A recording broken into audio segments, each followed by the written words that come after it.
Christopher Nolan could have made any movie after Oppenheimer. Why make the Odyssey right now? I think that this film is really important right now. And I also think that it's making a statement in a way that a lot of films that normally cover this subject don't cover to this depth. We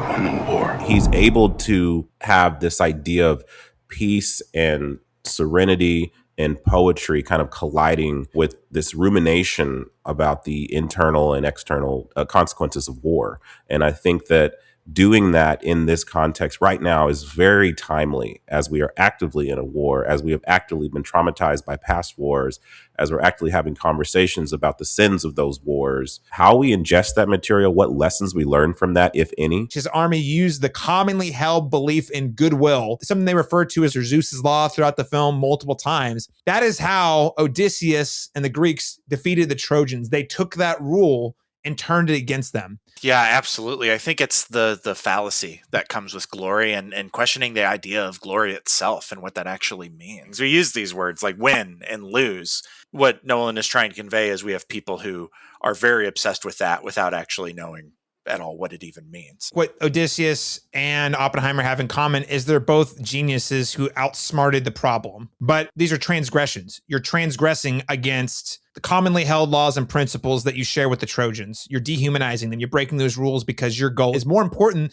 than those same cultural principles you say you stand for. These gods can be removed. This history, this glory we have, all of these things, these supposed codes, we throw those aside so easily whenever we feel validated to do so. Part of what made the culture of Greece so rich and it's had the impact and the prosperity it had at a time was because there were these codes and laws that people lived by, or at least liked to aspire to. When did that fall? Well, that fell after Troy, and that's because the Greeks broke the law.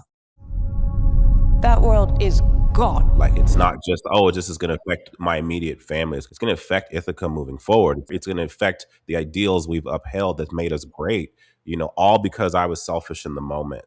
What is the cost of these transgressions? I think Christopher Nolan is convinced we are either on the brink of or in the process of a cultural collapse. And that is why he's telling the story right now. It's cautionary. And I think the question this movie is asking is like, we're going to tell these stories. Will they learn the right lessons from the story?